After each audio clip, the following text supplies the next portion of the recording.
welcome to another Horror Review Sunday. This is going to be a long one because we are talking about Hereditary, a movie that I consider to be a modern day masterpiece, and I will explain why I think that throughout, obviously. But first and foremost, there's a couple of things I want to get out of the way. First up, I'm going to start giving out shout outs because why not?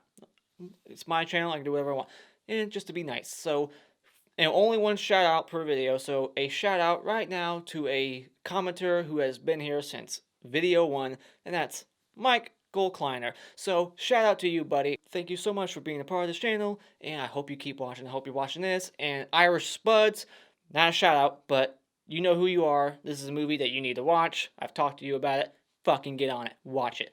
Second thing I want to do right now. The intro to these videos, I know they're long, but you probably skipped them.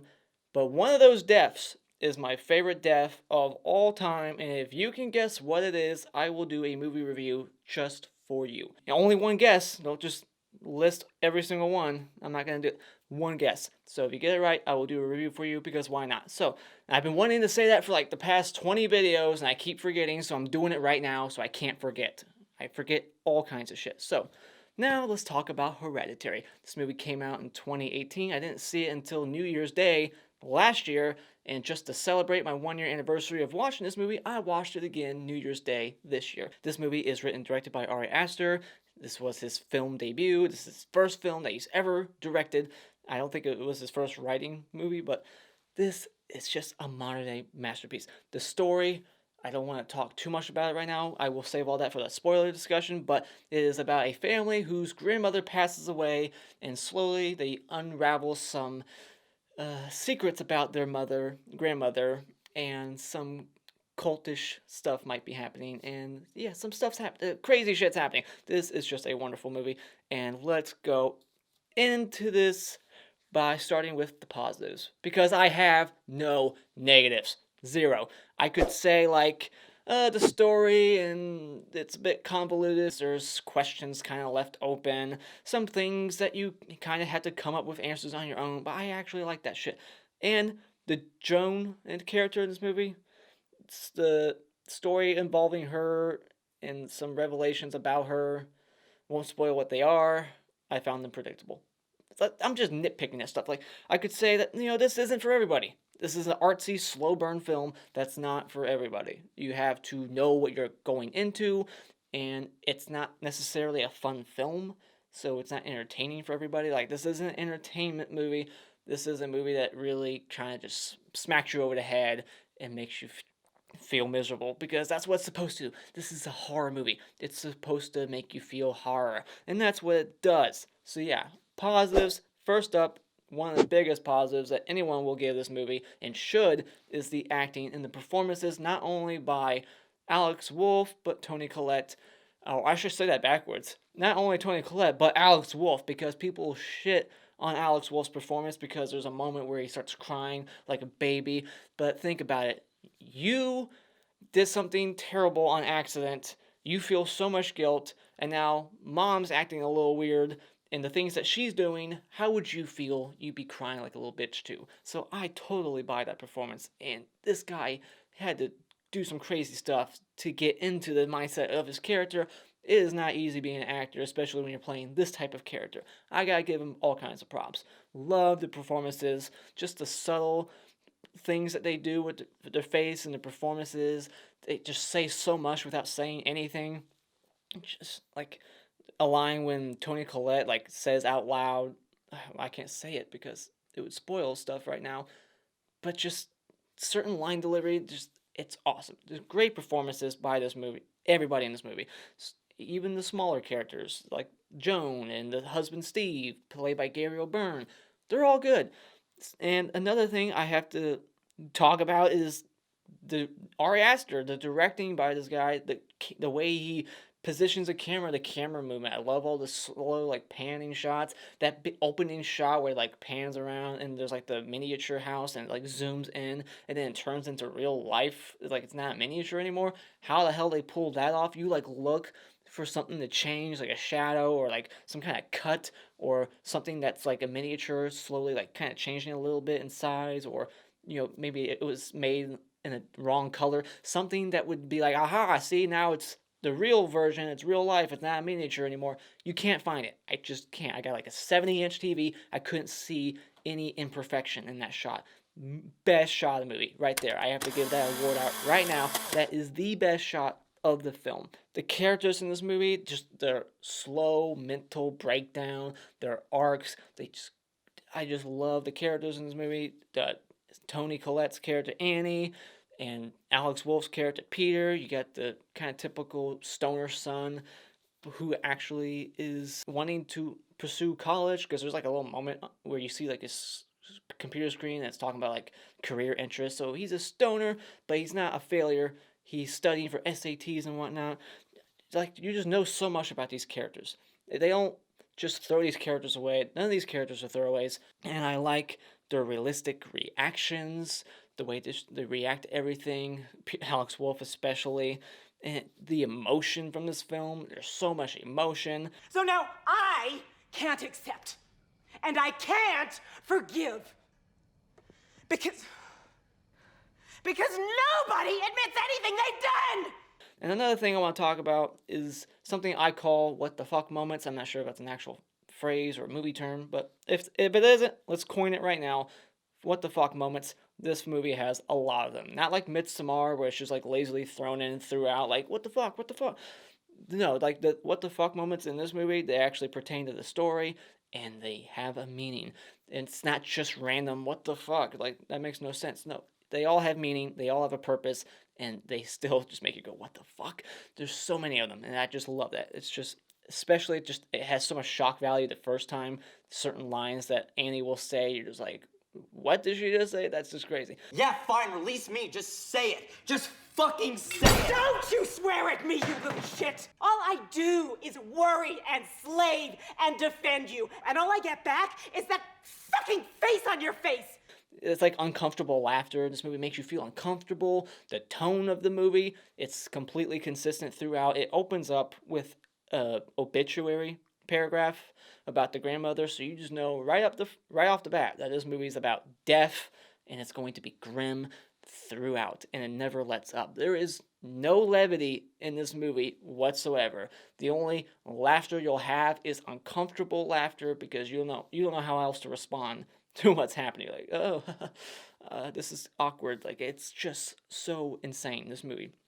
I just love it for that. Just no levity. There's no hope for these characters, and they even bring that up in the movie. Like, they're all pawns in the machine. They're just fucked no matter what. There's no other fate for them. No matter how hard Annie's gonna try to prevent something bad from happening, it's gonna happen. Yeah, just the multiple, like, just metaphors and symbolism within the film that makes it great for a second watch. You can keep an eye out for stuff. I love that stuff. I love a movie that makes you want to watch it again to kind of like look for things, and that's what this movie does. Lots of symbolism and whatnot, and just lines that are foreshadowing, like the whole like pawns in the hopeless machine, that classroom setting. And I'm jumping all over my notes, so I kind of lost myself. Where am I? The score. I love the score.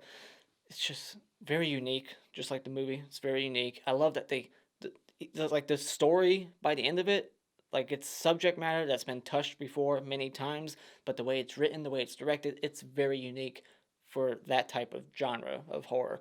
Like, it's been done before, the whole, I don't want to say it, but it's been done, but this is just a unique version of that type of movie, and I just love this film. Can't say it enough. But yeah, the score, it's unsettling, it's eerie sounding, it's hair tingling, just gives you goosebumps when you listen to it alone. You just know something ominous is present, something evil is about to happen. Just love that score. Another thing I like about it is the scares in this movie. There's no jump scares, they don't make loud noises. It's just things that kind of linger there and sit in the background. They don't shine a light on it. They just let you as the audience find the scare, or just keep things in shadows and create lots of shadows in the background for you to kind of scare yourself and look for things. I love that stuff. It's not typical modern day just jump scare music, people being thrown at the screen. It's like, that's a natural reaction to jump at that. That's why it's a jump scare. It's not you achieving something as a filmmaker, like, see, I scared you, I did a good job. It's like, no, anyone would react that way if you're making a loud noise out of nowhere. typical, like, hi, I made you blink. It's like, no shit, I blinked. You almost hit my eye, It's like, you didn't achieve anything. This movie achieves its scares perfection. Another thing I like about it, there is an awesome decapitation. I won't say who, what, how, why, but awesome decapitation. One of the best decapitations I've ever seen in film. Actually, there's a couple. Yeah, don't want to spoil too much. It's hard, man, but I gotta mention it. I gotta give it props for one of the best decapitations I've ever seen in film. So, and I love that this movie just raises questions and makes fun debates. It creates theories. There's fan theories, and I like a movie that you can just talk about. It sits with you, it resonates, and you just think about it the next day and the day after that. It's not a movie that you watch it and you're like, okay, there's that, and then you don't think about it again. This movie stays with you, and I just think that tells you that a movie's good if it can stay with you and you remember it, and then you just want to watch it again. So final thoughts before we go into my long ass spoiler discussion, because I have questions galore, lots of them. I guess first I will say that the hottest chick in this movie is the girl at the party, because Charlie ain't good looking, I can tell you that. And the best scene is a spoiler, so I will save that for my spoiler discussion. So yeah, we'll save that one. But final thoughts, I will say that this is a freaking disturbing film that is unsettling, uncomfortable. It does what a horror movie should do. It's got great direction, cinematography, awesome, excellent performances, a couple of good decapitations. It's got all kinds of stuff to offer. It makes you freaking just wince and cringe at some of the imagery towards the end. It's awesome. Can't say enough about it. Great film, so check it out, because when it comes to Hereditary, this movie to me is a modern day masterpiece. Now it is time for the spoiler discussion. I've never written so much in my life on this channel. Got a lot to say, but that best scene, the clap award for best scene, is the Charlie decapitation. Not only that, but Alex Wolff's performance after that, and the realistic decision, a decision that you never see in film, and that is just a character being in total shock, so much shock that he just drives home, leaves the body in the car for the mom, and your average audience is probably looking at that character like, that is a dick, don't like him no more. But I look at it with complete sympathy, and I totally buy it. He's 17, he's high as fuck, and he just murdered his sister. What would you do? So yeah, it's like, what do you do in that situation? I love that scene. It's the best scene. But it's so hard to choose a best scene. There's so many of them. So many great scenes, but that is definitely one of my favorites. So, spoiler discussion. Now let's go scene by scene and really debate this movie and come up with some theories, because I have questions. So, but I will save most of my questions for the very end after I'm done with the spoiler discussion. This is going to be a very long review. I do not look forward to editing it. It is going to be so long. This is probably going to be 40 minutes long. Okay, so we open up with the obituary shot. I'll try to make it quick. Obituary shot, we find out that the grandma of this family, the Graham family, is that what they're called? They die, the grandma's dead, and we see the funeral, and there's creepy people there. There's like that creepy guy smiling at Charlie, and Charlie's like got this nervous click. We find that out pretty quick. It's like, and a theory, I think this has been proven or said so by Ari Aster, that is payment. But we will get into that more later. But just for now, I think that's payment. We see the symbolism already, the symbols that is the actual symbol for payment, the 8th demon from hell or something, one of the 8 kings, whatever. But we see that on Annie's necklace, the grandma's necklace, we see it on the telephone pole, we see it on a book, we see it written in blood on the wall. It's just fun. It's like, oh, there, I recognize that symbol. We see it at Jones' place. We see it everywhere. And we get that opening cool shot that just zooms in. I don't know how they did it, but just amazing. And I will raise a question about that later. I just want to ask so many questions right now, but we'll save it for the end. But yeah, that creepy guy at the funeral. Whew, he comes back later. He's apparently one of the cult people. But just the way he smiles at Charlie. The first time you're watching this movie, you're probably thinking, like, did that guy molest her? Is he the uncle? Did he molest her? Is this movie going to go in a dark molestation route? But it goes an even darker route with Charlie getting killed. I never saw the trailer, but apparently the trailer for this movie made you think that Charlie was going to be like the main character. So that must have been really fun to go into it and be like, oh shit, the main character's dead 30 minutes in. Man, I wish I had that mindset going in, but I think I went into this knowing that already, that she was going to die, because I think someone showed me the clip already. Ugh, that sucks. Charlie likes to sleep in the tree house, and some meaning behind that too. We'll get into it, because she kills the bird and chops the bird's head off. She sleeps in like a birdhouse that's like shaped like a tree. The tree house is kind of shaped like a birdhouse, and her room in the actual house is shaped like a birdhouse. So I kind of caught that in this viewing. I thought that was interesting. And, she says, Grandma wanted me to be a boy because, Payman likes to be in boys. And we find out that she never cried as a child, which implies that Charlie has been possessed by Payman since birth. It was like the marked ones in Paranormal Activity. When she was in the womb, I'm guessing the grandma possessed Charlie in the womb before there was ever a gender reveal party, and then when Charlie was born, it was like, oh shit, it's a girl. It was supposed to be a boy, damn it. So I wish you were a boy, and then that's why she says, Grandma wanted me to be a boy. And then even Toni Collette is saying, like, Annie, she's like, well, I was a tomboy growing up, so maybe was the grandma like trying to make Toni Collette act like a boy, get a sex change so that the payment could be in her? I don't know. That's a stretch. Whatever. Maybe that was just her literally saying, I was a tomboy. I never liked pink. But there's just so many lines. Any line that you think in this movie is just throwaway or just random, no, it has a meaning. You gotta think about every fucking line in this movie. Because they're not just like randomly said. Except for when Alex is at the party and their conversation is just nothing. He talks to that girl. It's like, so how's the party? It's like, the party you're at right now? It's whatever. It's like their conversation, it just goes nowhere. But then he's like, I got weed. And like, oh shit, yeah, let's go smoke it. We see sanctity written on the wall. That's interesting because I'm thinking like, so is their house slowly being cursed throughout the movie? We never find out who's writing these words, how long they've been there, but she's just not realizing that sanctity is on Charlie's room, and then later on we'll see more. We see Grandma's scrapbook, and she is a lazy scrapbooker. There is no artsy decorations on any page. I grew up with scrapbooker sisters. They always put so much thought into every page, and this scrapbook is literally just pictures taped and glued onto every fucking bland, dull, beige color like page. It's just ugly.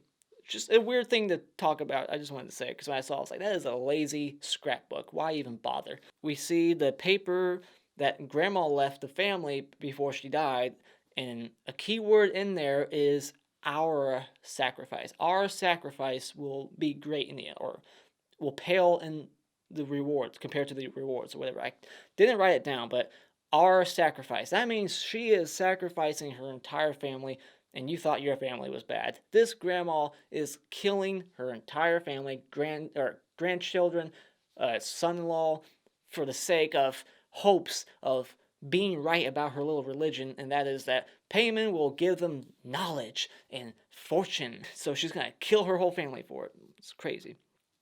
And then, like, here's another thing. Like, she turns off the light, and Grandma's in the corner. And then she turns on the light, and Grandma's gone. Was she really there? I know I'm supposed to say my questions for the end, but damn it, was she there? If so, was she only there because her body's in the attic now?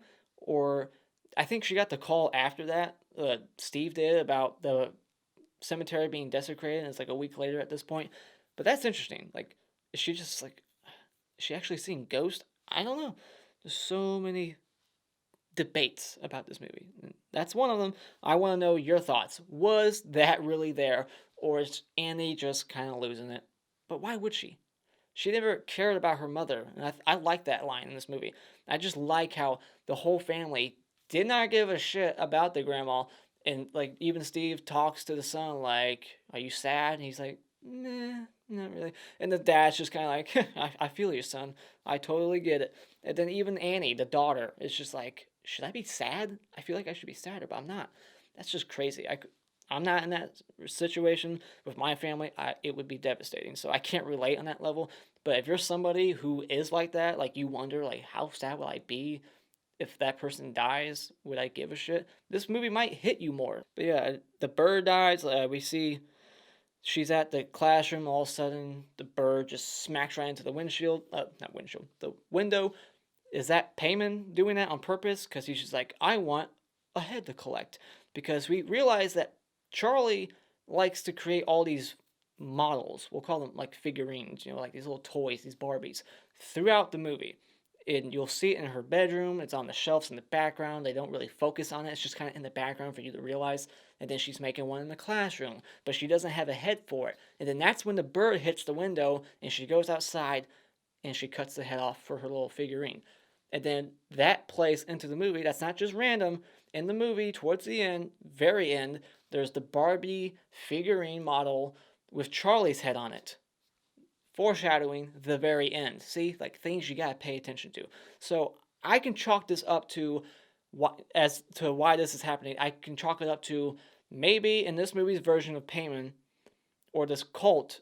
That's just what they like to do, because keep in mind Charlie is Payman. All right, if that's what I believe. So she's Payman, and she's kind of sharing a soul, a body with Payman. So therefore, it's kind of like the personalities kind of take over every now and then. And that's Payman when she clucks. That's Payman when she does that weird shit and she's cutting the head off. She's making the figurines.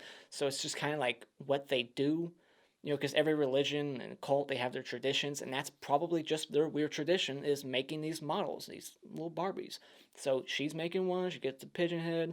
And that's why the cult at the end, they make that big ass one and Charlie's head on it. So that's how I tie that to that.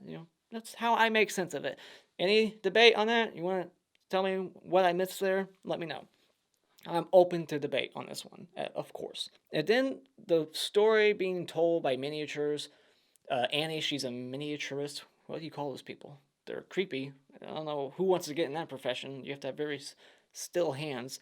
But she makes this miniature that shows Annie in bed breastfeeding Peter. We can assume that's Peter.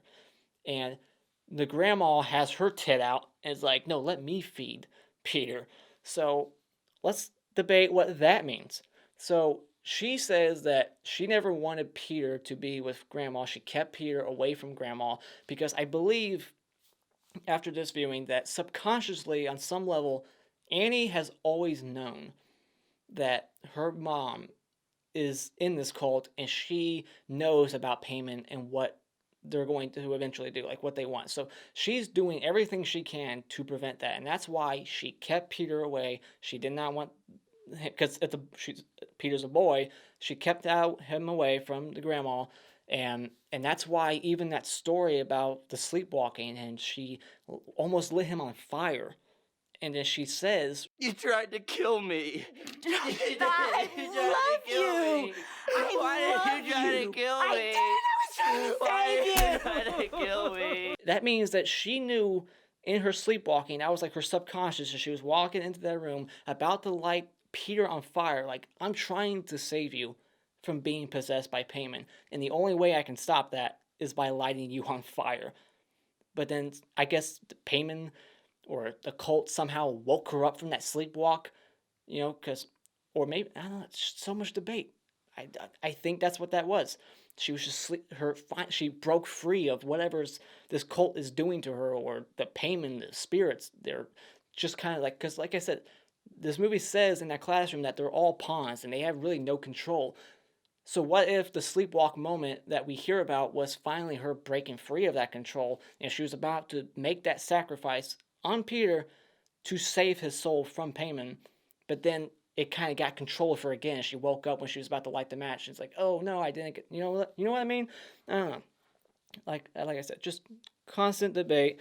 But I think that's what that means. I think she finally broke free of it for a moment, and then it took control of her again. She didn't get to save her son by lighting him on fire, and her solution to everything is fire. Even the book, she's like, "Let's light it on fire." So that's her solution to everything. But yeah, just the whole breastfeeding thing. So yeah, she kept the boy away from him, but then somehow she says, like, my mom was manipulative. She manipulated me into letting her have Charlie, but she never says, like, I let her have Charlie after I already gave birth or while I was pregnant. But I have to assume it was while she was pregnant, because if this cult, if they want Payman to be a boy, why would she even try or bother with Charlie after she was born? And that doesn't make, it would make more sense because of the whole you never cried even when born. It would make more sense now saying that she gave Charlie to the grandma while Charlie was still in the womb, and they didn't know the sex yet. And Charlie is a guy named too. So it's just like another little thing that's like, oh yeah, I could see There's a reason why she's named Charlie. And there's all kinds of reasons behind everything. There's so much to talk about. We're not even halfway there. We are not halfway there. Holy shit. Stick with me. All right, so I'm losing myself. You get the classroom discussion about how there's no fate but the fate that the cult wants, basically. Then they have no control. It's saying, and they're like, there's so many symbolism and things in front of you the whole time, you just don't realize it. I think it's more tragic because if it's all just inevitable, then that means that the characters had no hope. They never had hope because they're all just like hopeless. They're all like pawns in this horrible, hopeless machine. And then there's the creepy lady waving at Charlie outside. So that's basically just the cult lady, like, waving at Payman, not Charlie. She's waving at Payman inside Charlie, like, hey, Payman, I know you're in there. I guess that's what she's waving at, right? And then we see this triangle in the grandma's bedroom. And my only question for that is, how long has that triangle been there? Has it always been there? How did they not ever realize that in the grandma's bedroom? Do they never actually go into grandma's bedroom, so they never had a chance to see it? Who put that there? Was it the grandma, or was it the cult after grandma died? That was my question. And what does that symbol do? It's not like the other symbol. It's just a triangle. So is that like the part of the house where the body is upstairs? I don't know. What that triangle means, I'm not sure on that one. Then we get this like great scene where she goes to this grievance meeting where they talk about the loved ones that died and they mourn together as a group. And she goes there and she's not even mourning, but she kind of is just like, I'll try it out anyways. And she goes there and she talks about how her dad died of starvation and her brother died by hanging himself and saying mom was trying to put people inside me. Once again, Payman. So she's been trying time and time again to put Payman and men in her life, and it hasn't been working out. So this would mean, it raises the question of why hasn't it worked before, so why are they trying with Peter if it's not working with all these other people? So we have to assume that they did succeed in a way by possessing the grandpa and the uncle of Peter, but it didn't work. So maybe Payman, it just has to find the right host, and they have to be vulnerable enough, and they have to just somehow match something to work. And it didn't work with them, or maybe they broke free of it, and I don't know. It just didn't work with them. But so that's what that scene tells me. It just didn't work with them, and it killed them. And now they're trying again with Peter. They're not learning from their mistakes. But then, like, Annie says, like, I feel like I'm to blame, or I'm to blame. And then the guy's like, what do you feel blamed for? And she's like, I don't know. I feel like I think that she's blamed because she feels blamed because she knows that she fucked up the moment she gave Charlie to Grandma, and that's why she kind of feels blamed. I'm not sure what other option there is there, so let me know what you think.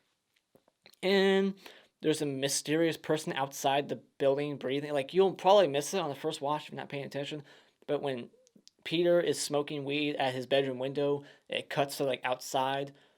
In the left side of the screen, you can see someone else's like cold breath going into the frame. So they're being watched. There's constantly people watching their family throughout this movie. You just don't realize it, and they're just setting things up. Like the symbol on the telephone pole, and they put the dead animal in the road.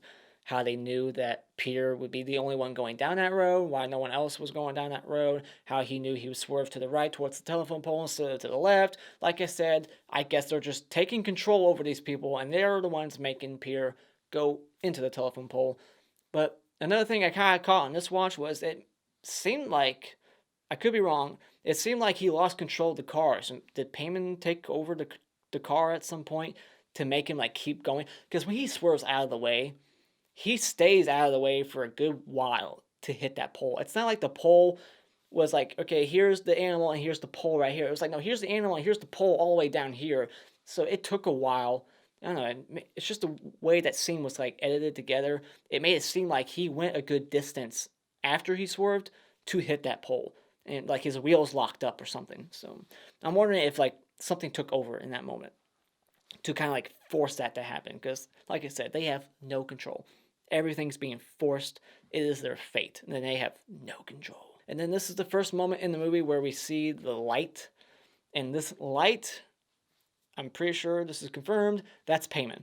Payman is not stuck in a body throughout the movie. Some people said that. Like, someone has to get decapitated or killed for payment to therefore be free and then go to the next person.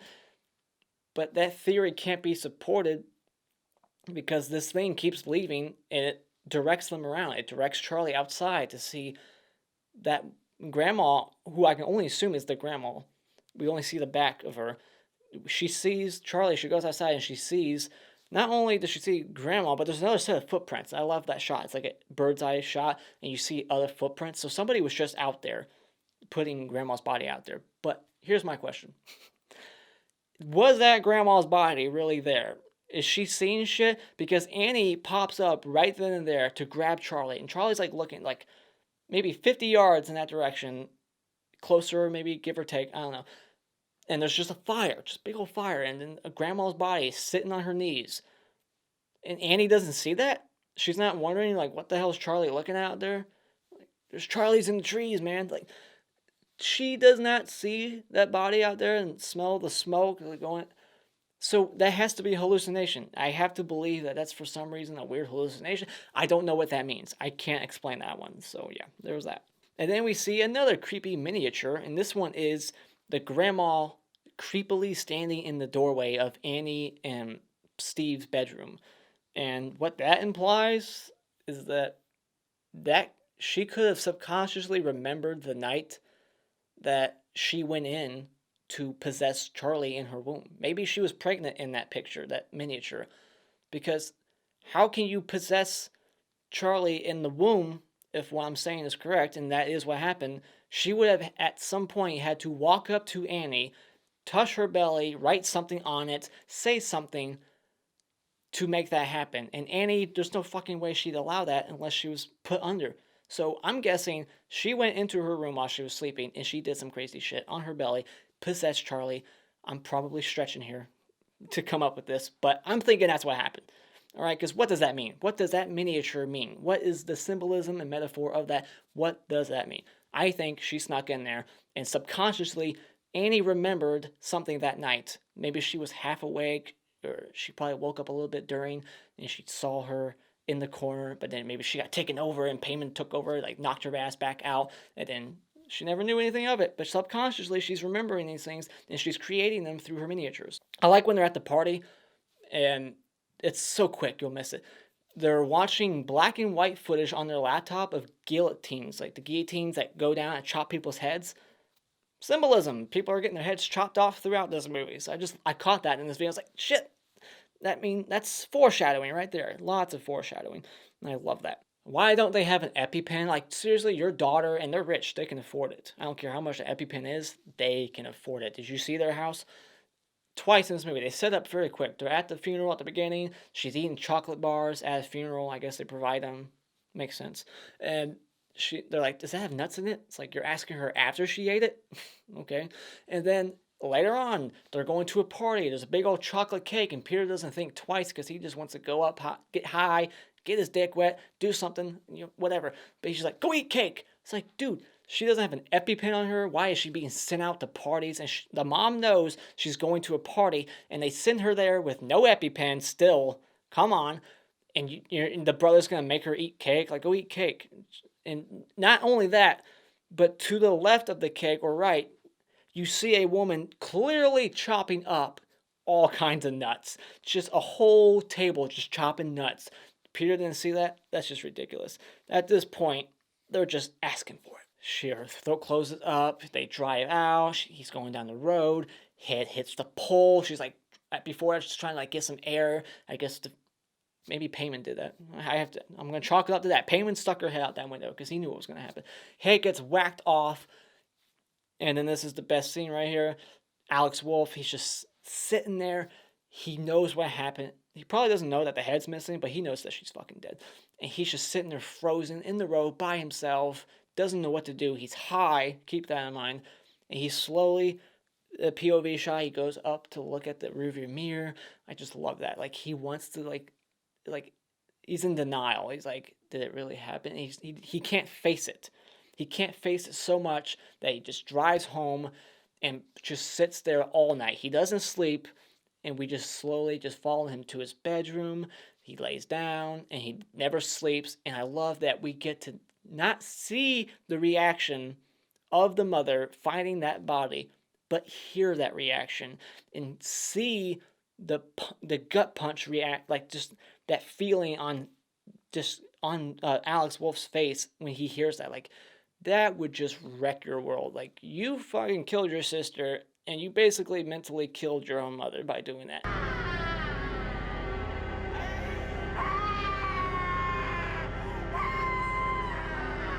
He just has to hear that in the distance, and it totally breaks him down to the point where he feels so guilty that it's a chore to go home. There's a scene later on where he goes to the house, and Annie's like in the car, like slouched down, like hiding, and he just lingers in front of the house, fist clenched, just like, you can do this, all right, like just kind of like having this like mental conversation with himself, like this motivation, just like, all right, just go in. Like, we don't hear that, but I'm assuming that's what he's saying, because he's just like, he dreads going home because he feels so bad. And when you see that funeral that's like taking place in their house and they all get together, you see his POV like through the glass, and he's standing outside the funeral because he doesn't even want to be in the same room as everybody else. And I love all that little subtlety that just says so much. But yeah, he leaves the body in there. We hear her reaction. She's screaming. And then it cuts to like her in the bedroom, and she's on her hands and knees, like yelling at God. Just like, kill me, take me now. I can't take this pain. Screaming like a lunatic. And just when you thought like the acting was a little too much, like she's going over the top, like she just continues, and you're like, no, that's right. That's probably how I would react. It's just perfect.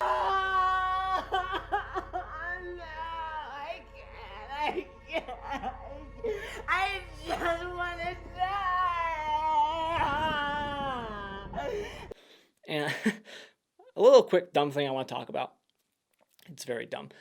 When Peter gets home, before she finds the body, like when he gets home to lay down after he killed his sister, you hear Annie in the bedroom, and she says something along the lines like, oh, okay, good, they're home.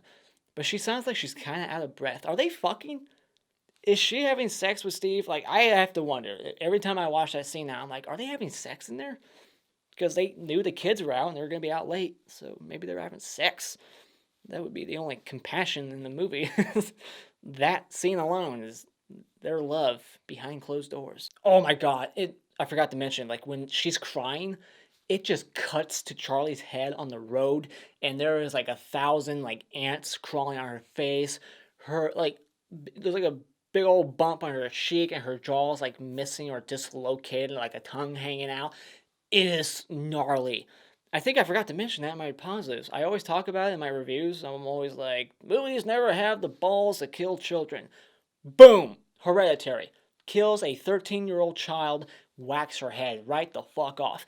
That's a positive. Like, it goes there. It doesn't give a fuck. Like, she's 13. She's not safe. Boom, knocks her head off, and then they just go even further with it by showing, by just giving the average audience the finger, like, fuck you, we don't care if this disturbs you, or if you find it offensive that we're killing children, doesn't matter, fuck you. We're gonna show you her face on the road for a good 12 seconds. It is long, it lingers, and you just hear Annie screaming over that shot. I love it. So many great things about this movie. Love it. Then we see the words Zazaz or Zazes or Zazaz written on the wall, and I think this one was on Annie's wall, so it's like, by the end of it there's like 4 words, so it's like on different walls, so 4 walls make a home. I don't know, they like trying to like set up curses words on every single wall. What that does, I don't know. Is it like setting them up? Is it helping payment out in some way? Is it helping them take further control of these pawns in this movie?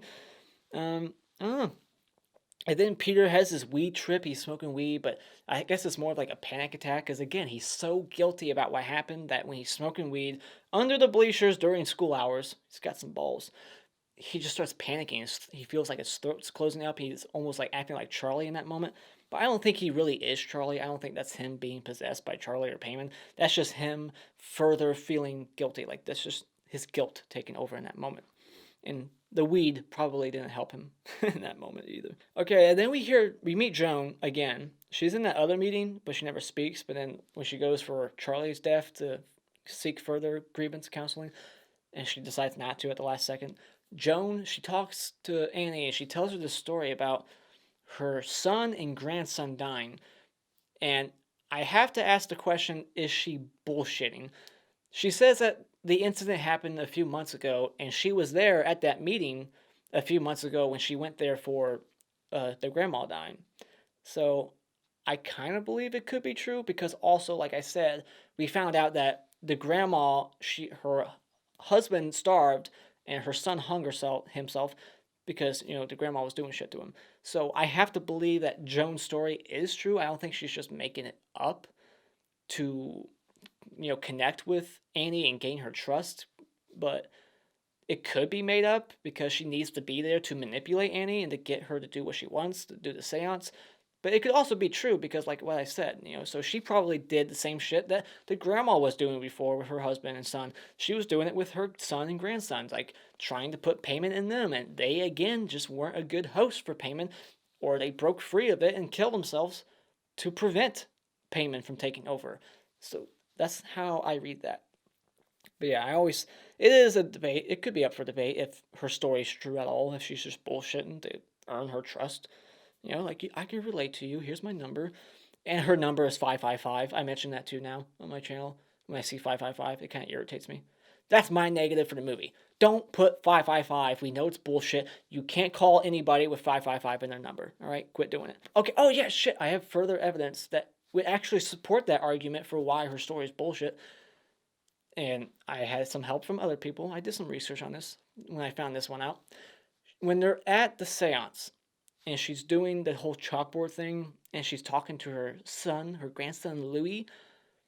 That name Louis is a reference to Lucifer, is it not? Is she talking to the devil? See, she could be bullshitting about that story, and that is evidence to back that one up, is that she calls it Louis. It's the first fake name she can think of because it's close to Lucifer, Louis, and she's just talking to the devil because by the end of the movie, these people, this cult, they worship demons and the devil, so that would make sense. So she could be bullshitting with that story. I also like, again, subtlety, foreshadowing for things to come. That long shot of them in that parking lot that follows them and through the parking lot, and they're talking for like a good 5 minutes, and the shot never cuts or switches angles at all. Amazing shot. So much dialogue. For a second, you can see that Joanne just bought a big chalkboard, and it's in her trunk. So I thought that was cool. I caught that on this viewing. That was awesome. I was like, oh, the chalkboard. She's going to be using that later. But yeah, Annie, a drinking game, if you want to play this, during that scene, that like 5-minute scene of them talking in the parking lot, count how many times and take a drink every time Joan grabs Annie. Just touches her arm with one hand, other hand, both hands. She touches her so many times. Take a drink. You'll get drunk.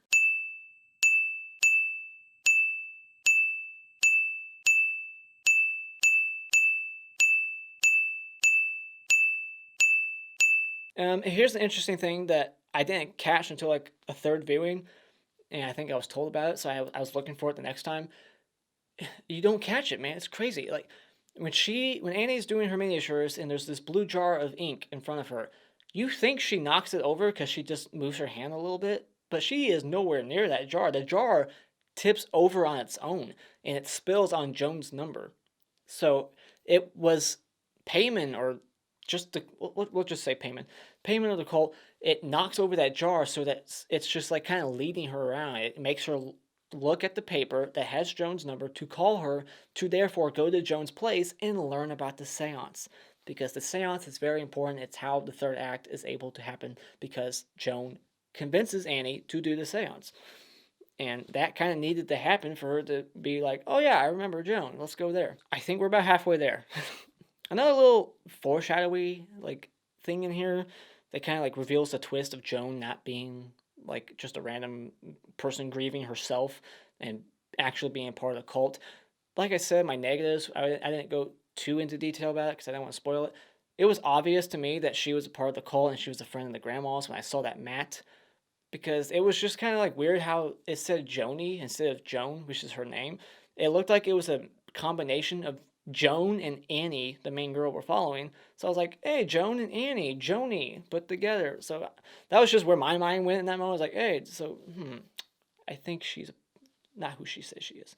And another interesting thing about the scene, and I can't explain it or what it does, is there's something in her tea when she goes to see Joan, and she's talking about I don't think this is when they do the seance, but they're just talking, and she has tea, and she notices like something black, like some weird, like, I don't know, pepper. I don't know what it was, but it's important because the shot just clearly has an extreme close up shot. She's like, "What the fuck is this?" And it's never brought up. She never like questions Joan, like, "What the hell did you put in my tea?" But I don't know what that was for. Is that to just, I don't know, further control her more? I don't know, I'm stretching. Like, did it make her more open to tell the truth? Because the scene after that is when she has that big fight with her son at the dinner table. So I don't know what that tea was supposed to do. So I want some comments on that below too. Tell me what that meant. So and then yeah, we get the Charlie. But yeah, when she was drinking that tea, that's when she was telling the story about her sleepwalking. I kind of already touched base on that earlier about what that meant. Her trying to sacrifice her son because she knew what payment was and what was going to happen to her son. So she was trying to light him on fire because of it. But after that, we see the Charlie miniature. That classifies as a what the fuck moment. Because in the theater or at home when you watch this for the first time, that is a what the fuck are you doing, lady?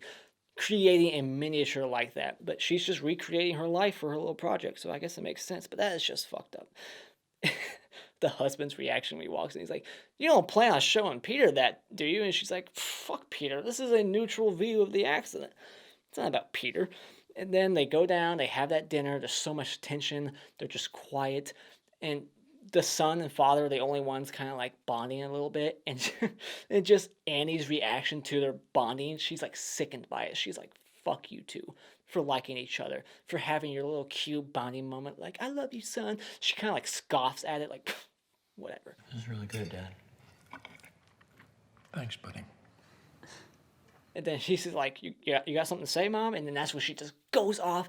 She's like, "Don't you swear at me, you little shit. I'm your mother." She's telling him not to swear, but she's swearing herself. That's just another, that's like the only like slight levity in the movie, but it's not supposed to be levity. But you kind of laugh because it's uncomfortable laughter. You're just like, that's hilarious as like a fly on the wall. But in that situation, it's very uncomfortable. If that was you, could you imagine your mother just saying all that shit to you and just saying like, "I can't stand, you're just staying, that stupid fucking look on your face"? And then we get the scene where Joan's doing the seance and she says Louis, and I kind of already talked about that and what that meant, so I'm not going to further talk about it.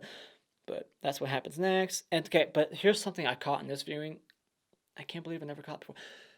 When she's explaining the rules to Annie, and she's saying like, when you do this seance at your house, light some candles and say these words, and you gotta say them correctly. How she knows how to say them correctly beats me. Maybe she did some kind of Google translation thing where it says it for you. But when she says, "and everybody needs to be in the house," her lips are not saying house. Go back and watch it. Your whole family, every member needs to be in the house. Your son, everyone. Very important. They changed the word from room to house because she did that seance with them upstairs. They weren't in the same room. So she clearly said, before they changed the script, obviously, room. Because if you look at her mouth, she clearly says everybody needs to be in the room. But because her lips are like sticking out. Like if you can lip read, she clearly said room. But it's like house. Everybody needs to be in the house. It just looks weird. Like, she didn't say that. But then when you get to later on, you're like, oh, I get it, because the grandma's in the attic. She's not in the same room. The son and the husband were upstairs. She was downstairs. They weren't in the same room together. So it makes sense why they changed it. But it was just funny on this viewing when I saw it. I was like, she did not say house. And then we get another great scene in this movie, and that's the fucked up dream. She sees all these ants down the hall, and all the ants are on her son's face, kind of like symbolizing Charlie's face when she was getting all the ants at her. And I'm not sure what that means. They're having like this weird acid trip dream, and then that's when the biggest what the fuck moment in the entire film happens, and that's when she says, "I never wanted to be your mother." I could not imagine my mother saying that. That is just fucked up. But obviously, that further proves what I was saying earlier, that she's kind of been subconsciously aware of all this, what's been going on with Pam and whatnot, and what their sinister plans are. And that's why she was trying to have a miscarriage so much. But obviously, this ritual that her family's been doing is so powerful that it kept that baby alive. But then that doesn't really make sense, because I don't know, how could they do that to keep the baby alive no matter how hard she was trying to miscarriage it, but yet not still be able to possess and put Payman in Peter? So how did they not succeed in doing that? I don't know, whatever. Let's not go there. But anyways, yeah, it's a fucked up dream, and she wakes him up, and then he says, like, I was having a nightmare. Were they having the same nightmare together, like sharing dreams, like Nightmare on Elm Street? That's another question I have. But they go downstairs, they do the seance, and she starts talking with Charlie's voice, which was creepy. And then he starts crying like a little baby, and I think that's the moment where everybody else, like critics, were like, that was just terrible acting. How, like, put yourself in his shoes. How would you react?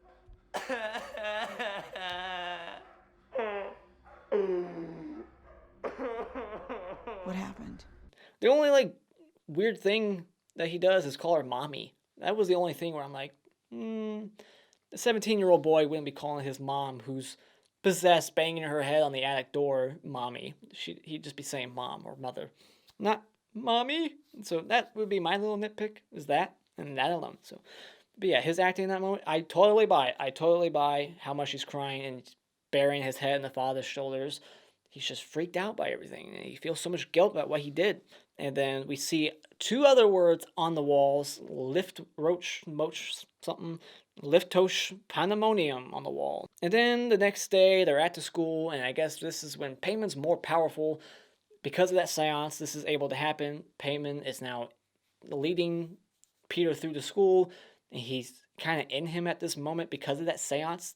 Because of that seance, he's kind of coexisting with Payman a little bit, I guess, at this point, because he sees him in the reflection. He's looking at the reflection, and it's clearly like Payman, the evil side of him now, like smiling back at him, and he's like freaking the fuck out. And then we see this headless miniature of Peter on a bed, kind of foreshadowing that Charlie, or not Charlie, I think it was Peter. It could have been someone else, but I swear to God, that miniature was Peter. So does that mean Annie is wanting to behead Peter?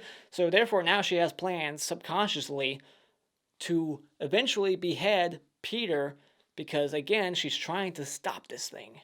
You know, Payman can't be in you if you're decapitated. So, and then she ends up actually trying that. She's like pulling on his head while he's asleep, and he like wakes up, or like I don't think he was asleep yet, but he's pulling on his head, and he's like, "What the fuck you doing, Mom? You're pulling on my head." And she's like, "No, I wasn't. What happened?" So I think she's like going back and forth between her actual self trying to stop this thing and just a pawn in the game. And then there's another what the fuck moment where Charlie is in the corner. It's a great scare. Her head just falls off and it turns into like a basketball. That was an awesome scare. And then Annie tries to burn the book, but the book's linked to her, and it like lights her arm on fire, and so therefore she puts the book out, and it's like, I can't do that. So yeah, now because they did that seance, now the book is linked to the family. And whoever's trying to burn the book, I guess, is getting lit on fire. But that's a confusing scene. We'll get there about the whole husband burning up thing. So the book burns, it's linked to her. They see the symbol at Jones' place, and we see Charlie's toys. So they've been like ransacking their house, taking little things from Charlie's room. And they took Peter's pick, and they crossed out his eyes. And even later on in the attic, there's a picture of Peter, and his eyes are crossed out. Even in the sketchbook, all the pictures of Peter, the eyes are X'd out. And the only research that I found about this and what that means is that the eyes, apparently in mythos or whatever, the eyes of a human kind of represent the soul. So it's kind of like Xing out the soul, like get Peter's soul out of there. Maybe that's what that means. And let's see. We see a picture of Payman, and he has a weird cane, and it's a hand, and it's like this. And it's like pointing to the northwest, you know, because even Joan at the very end, she says, "We looked to the northwest in seek of you," whatever. And this movie takes place in the northwest, I think, or Arizona, whatever. Doesn't matter. But the cane, it's pointing like that. And I know I'm jumping all over the place now, but I want to talk about it. When Peter is possessed at the school and he's in the classroom, his hand goes up and it's all contorted and whatnot, but his hand looks like the cane that Payman carries around, and his fingers like pointing. And even the carcass of the dad, when he's burnt, his hand's up like that. So interesting to think about. Oh, and even that model of Charlie at the very, very end, like she's holding that cane, the hand. And another thing about that picture is that there's 3 heads, and by the end of this movie, you got Charlie's head, the grandma's head, and Annie's head. So foreshadowing, he needs to collect 3 heads. That's just what he likes to do, and that's why he was cutting the head off the pigeon. That was Payman inside Charlie doing that. There's so much to talk about. I think that was Payman talking too when he said, "Who's going to take care of me now that grandma's dead?" That's not Charlie saying, "Who's going to take care of me?" Because obviously the little girl, Charlie, would be like, "Of course mom's going to take care of me." But that was Payman in her saying, I think, like, "Who's going to take care of me?" Like, the grandma was the queen of that Payman cult. She's dead now. Who's going to take care of me? I think that's what that meant. I don't know. I'm stretching. Who knows? But yeah, the bookmarks linked, and Joan yelling at Peter, "Get out!" She's like across the schoolyard and nobody sees or hears her. Is she a hallucination? That makes no sense. Why? It would have made sense if somebody else saw her at least, like she's actually there. But now I'm like, is she there? Is she a hallucination? Is she like doing some kind of like Star Wars thing? Is she a hologram over there? I don't know. But she's like, "Get out!" Telling Peter's soul to get out of his own body. Like, dude, get out of your own body. Make room for Payman. And then he goes to the classroom, and that's when he gets all contorted, and his face is fucking up. That's because, like, he's sharing a body with 2 souls, just like Charlie. So that makes this interesting question. Was Charlie so ugly? And I know I sound like a dick, but let's admit it. Charlie, the actress, whoever's playing this girl, the way they dress her up, her hair, the outfit, it's not appealing at all. It's very just ugly. She's got like rings under her eyes, like she doesn't sleep, but she clearly sleeps. She sleeps in the treehouse. Is she ugly, that ugly, because she's sharing a soul with basically the devil? And as a boy, a soul, demon, whatever.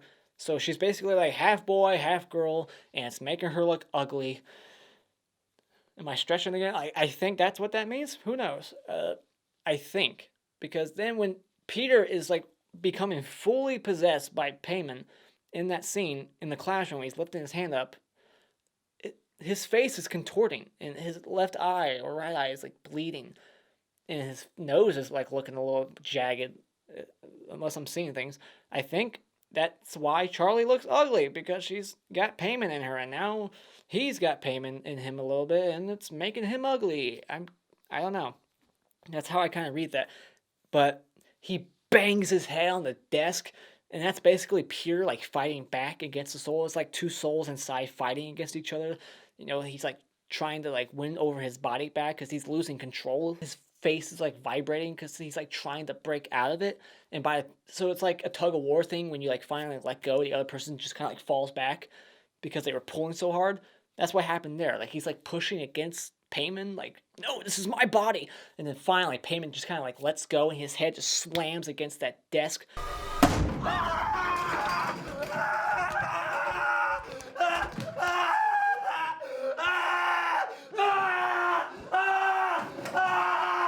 That's how I read that scene. So it's just a brutal scene for the actor too involved, because I heard he actually hurt himself. So just bam, starts screaming. It just kind of like lingers for 5 seconds. And just like screaming, like scooting back. Awesome, because he finally won control of his body again. He's just losing it. I love that scene. That's another great scene. This is probably going to be a 50 to 60 minute video. Holy shit. This is the podcast. This is a podcast at this point. This isn't a movie review. This is a podcast. But I have to. It's a special movie. It is a modern day masterpiece. I have to talk about it, and I have to give it its runtime. I have to talk about everything. I can't leave no stone unturned. So what else happens? They kind of foreshadow the grandma being in the attic, because there's a moment where like, what's that smell? And then eventually there's flies coming down, and then she goes upstairs. The grandma, the cemetery called at one point towards the beginning too, foreshadowing, saying that the grave was I'm losing that word. Desecrated. But it was fucked up. They fucked up that grave. Like, trash and Return of the Living Dead. That was they disrespected that grave like trash. That's a great scene too. Return of the Living Dead, trash dancing on that tombstone, butt ass naked. It says in that book that he possesses the most vulnerable host, and he needs a male host, but it doesn't say that he can't be in a woman, which would support my theory that Charlie is Payman, because it's not that Payman can't be in a woman, it's that he doesn't work as well in a woman. He can't do as much, maybe? It doesn't say that, but that's what it's kind of implying, is that he doesn't work as well. He doesn't like being in a woman. He wants to be in a male host. He prefers it. And it says that if he ever becomes in a woman and he's ever put in a female host, he becomes vengeful. And it says he becomes vengeful when given female host. And I think there was something else to it. But yeah, I read that and I was like, oh shit. And I think there was another line in the movie where they said like Steve, when he's on the phone, he's like, Pierre just called and said he feels like he's being haunted by some vengeful spirit. He's a vengeful spirit because he was in Charlie. And he doesn't like being in women. He wants to be in a man. And then we find out Joan's the friend of Grandma. Wasn't really that much of a twist to me. And then Grandma and Joan have family photos of Annie, Steve, and Peter on their wall. There's like candles. So they set a curse on the family. But my question is, was that picture taken and that curse placed after Grandma died, I have to assume, or before Grandma died? How old is that photo? Maybe it was before, because that card did say, our sacrifice will pale. So before Grandma died, her dying wish was to put a curse on her family. Wow, what a bitch. And then the husband gets caught on fire. We got Annie. She's pleading like, please burn this book. I can't bring myself to do it. I'm scared, but you do it. Light this book on fire. I feel so bad for the husband in this movie because he is putting up with so much shit and he just doesn't know what to do with her. And he finally is just like, you know what? I've had enough. I can't. This isn't helpful me doing this crazy shit for you. I'm getting a fucking doctor because you need help. And she just takes that book, she throws it in the fire, and the husband lights on fire. And the only thing I heard that made any remote sense is that, and this is the only thing I can say that would explain this. I can't explain it otherwise. When Annie threw it in the fire, she was the weakest member of the family at that moment, besides Peter, but they're not going to light Peter on fire because they need Peter as the host. He's blood in that family, in Hereditary, you know. They need him, not Steve. He's just a pawn. But in that moment, with all the shit that's been going on, Peter just slammed his head against the desk. The husband loves his son so much, and it's just destroying him more and more. At this point, he's more weak inside than Annie. It's just ruined him, and seeing his wife go so nuts, just saying please 1,000 times, burn this fucking book, and it's just broken him. So when she throws that book in the fire, he's now the weakest member in the family.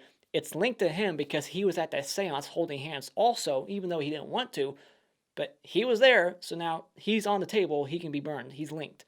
So he's the weakest one now. It burns him. That's the only thing I can think of. So there's my theory. Let me know what you think. Oh, I caught this on this viewing. The piano wire being ripped, like in the background. It's like background noise. You hear like a piano falling over and a piano wire being ripped off. And that's what Annie uses to decapitate herself. I didn't catch that the first time, but I love that. All right. Finally, page 2. We're almost there, finally. Then we see the creepy naked guy in the corner of the room.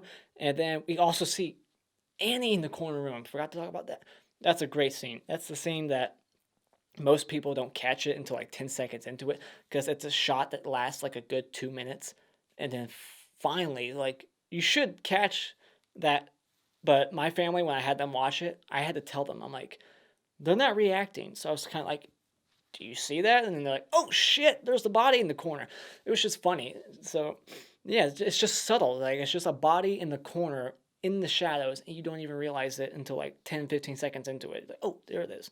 So I just love the subtlety of the scares in this movie. And then she's like going across the walls. She's freaking very powerful when possessed by Payman for some reason.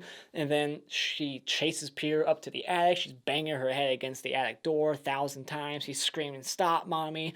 And then he sees his own picture on the ground with the eyes crossed out. There's all kinds of flies everywhere. There's a smell of death. There's naked chicks and guys everywhere. And then, boom! he has just lost it. And he hears that click sound, and he just runs out the window, and he's dead. He dies because he hit the ground. I'm assuming that's what happened. He's dead, and now he's free to be possessed. But also, while that's happening, Annie's up there sawing her own fucking head off slowly. Like, at first, just very slowly. She had to teleport up there, because how the fuck did she get up there? But I love that. That's the greatest decapitation in any movie I've ever seen. Love it. Just and the blood spurting out, and then it just gets faster and faster, and we just see Peter on the ground, and it's just getting faster, and all of a sudden you hear like a thud. Just, poof. That's her head hitting the ground. Awesome. And then you see the shadow of her body floating up to the treehouse, and then the light that represents Payman goes into Peter's back, and it's in him now. He's possessed. He goes up to the treehouse. We see all these naked people. Almost all of them are naked except for a handful. I guess those were people on set like, I don't want to be naked. Well, it doesn't make sense. Why isn't everybody naked? Okay. And then we see the model figurine of like Charlie's head and whatnot, the stick, the cane thing with the finger. And then Joan's there, and she puts the crown on Peter, aka Payman, or / Charlie. And this is weird because she calls him Charlie, and then she calls him Payman. She should have just called him Payman. It would have made more sense. And so yeah, I don't know, I guess that was just more exposition to explain it to you. It wasn't needed. We kind of figured that that's Payman. I think you should know that. But if you're paying attention, you should know that. So that wasn't needed. Like, hey, Charlie, you're Payman. It's like, doesn't Payman know that he's Payman? Why do you need to tell Payman that he's Payman? That makes no sense. So, yep. I think that's all of it. I think I got it all out. So, yep. And they go, hail Payman! And then the last shot of the movie reveals that it's a miniature. So, and then the credits, like the letters fall into every name, like Hereditary. There's like, oh, this R carries into that. And so I thought that was pretty cool. All right, so, whew. My questions, do I have them? And I wrote them all down. Let's go over them very quick. I'm not going to go into it, but these are my questions, and I want answers in the comments below. Holy shit. So, is the whole movie, a fairy tale being told by Annie's miniatures? That could be a theory, that she is making up everything after the death of her grandma. She's distraught, she's taking medication, we see that when she's talking to Joan, and everything that happens in this movie eventually becomes a miniature. So, is the movie a fairy tale? And even the end credit song at the very end, that's off-putting because it doesn't match the tone of everything we just fucking witnessed. The song's about a fairy tale, the lyrics talk about fairy tales. So, unless I misheard it, whatever. Is the movie a fairy tale that never actually happened, just being told by a crazy Annie with miniatures? And my evidence to support that would be establishing shots throughout the film of the house that's clearly a miniature, the opening shot that turns around, we're in the house, and then zooms in on that miniature, and then the miniature comes to life. That shot that was the best shot, the miniature comes to life, and then the movie plays out from that. That could support that theory. And then, like I said, the end song, and there's multiple scenes throughout the movie where it keeps cutting to Annie talking to, like, the people, or getting voicemails or emails about, like, hey, when's your project going to be done? So what's all that about? It has to have a meaning. So, talking about the deadline and whatnot. So, was Charlie possessed by birth? I kind of talked about that. I think she was, but it's still a question. Was she possessed from birth or after birth, or ever at all? I think she clearly was. Come on. If so, is that why she looks so ugly and odd? I wrote that down. Because Peter's face looks odd in the classroom when he's possessed. Why does she make the clicking sound? I think Ari Aster said that it was Payman. I think that's Payman's tick. I don't think that's her tick. That's Payman. Because even, I think after Payman takes over Peter towards the end, he clicks. So, I think that's Payman's click. But why do you think she clicks? What do the words on the walls mean? What do they do? Why does Charlie like the birdhouse so much? Why does she keep wanting to sleep up there? And then even Annie, when Charlie dies, she keeps trying to sleep in the birdhouse. It's the only thing that helps her sleep. And even at the very end, when you see that big old Charlie statue, there's a bird cage within that birdhouse that they're in. So that was interesting. I didn't catch that until this viewing. And her room's shaped like a birdhouse. I said that before. How does the cult know Charlie would eat nuts at the party? How do they know she wouldn't bring a fucking EpiPen? You have to assume that The only thing that could explain this is that they have no control and she was forced to eat that cake. That maybe she knew that. Maybe she knew there was nuts in there, but she had no control. But yeah, how did they just set that shit up? How did they know she was going to hit that pole? And they would be the only one on that road to swerve around that damn dead deer. Who dropped off the open seance pamphlet to put the idea in Annie's head? What did Joan put in Annie's tea? Was Annie's sleepwalking incident from the story only done to weaken Peter, his relationship with the mom, and just to weaken his mental state, just like the death of Charlie weakened his mental state because he has to become a vulnerable host to be possessed? Or was she just trying to stop the resurrection of Payman by lighting him on fire, but she failed to do so? And the eyes crossed out in the pictures, is it because the eyes symbolize the soul? That's my question. What's the significance of the preschool miniature? We see a preschool kindergarten room being set up, and we never once see that within the film. What does that mean? I'm curious on what that miniature had to do with anything. Is Joan married? We don't see a ring on her finger, and she never mentions her husband. She only mentions her son and grandson, so I can only assume that she killed her husband also, trying to put Payman in him. Did Annie and Peter share the same nightmare? When she said, I never wanted to be your mother, and he said, why are you so scared of me? Why was Annie trying to remove Peter's head if Payman wanted to be Peter and have him as a host? Is it Payman trying to remove his head, or was it Annie's subconscious trying to kill Peter because she knows what will happen if she doesn't? Why is Peter the only one who hears Joan screaming? I talked about that. Why did it take 4 months for the cemetery to finally send photos of the desecrated grave? Desecrated, is that the word I couldn't think of earlier? Why did it take 4 months for that? And for 4 months for them to finally smell the rotting corpse in their attic? Why does the book switch links from Annie to Gabriel Byrne's character Steve? Was it because Steve was weaker in that moment? Did Annie teleport into the attic? She had to. How does she get up there? Does she have teleport powers? Why is she so powerful when possessed by Payman, but Charlie never was? Like she's flying around and shit and flipping over pianos. Why is she so powerful all of a sudden? Is it because of the words on the walls? Is it because of the seance? What's going on? I don't know. Why did it take 13 years to finally get this shit done? Why did it take 13 years to transfer the souls, to transfer Payman from Charlie to Peter? 13 years.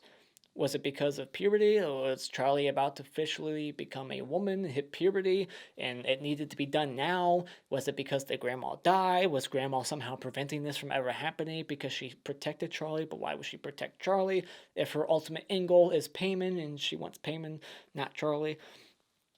Did Joan decide to take action because grandma died?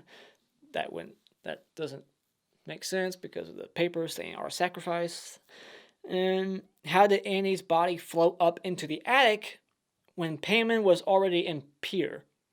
Because Peter gets up off the ground, he's Payman now, and he sees his mom floating up into the attic. Is Payman now having telekinesis powers like Carrie? And also like the paint jar. I guess that would support that, right? The paint jar that falls on its own, telekinesis. So I guess he was using that to lift the body up into the attic. Which is a creepy fucking shot too, by the way. And why isn't everyone naked in that attic? They should all be naked. Isn't that their little cult rule? So yeah. The Mr. Head Award for Best Kill in this movie usually goes to Annie when she saws off her own head with a piano wire. That is amazing shit. And the Mr. Twig Award for Worst Kill will go to Steve, who gets lit on fire because he's somehow linked to the book now, and I don't fully understand it. And that's my in-depth discussion podcast review of Hereditary. Let me know what you think about this masterpiece in the comments below. Are you one of the people that hate this movie? Let me know. Thank you so much for joining me tonight. If you like what you've seen here, you can hit this like button, like and share with all your friends, and you can become a subscriber today just by clicking on my cartoon face in about 5 seconds. And until next time, auf Wiedersehen.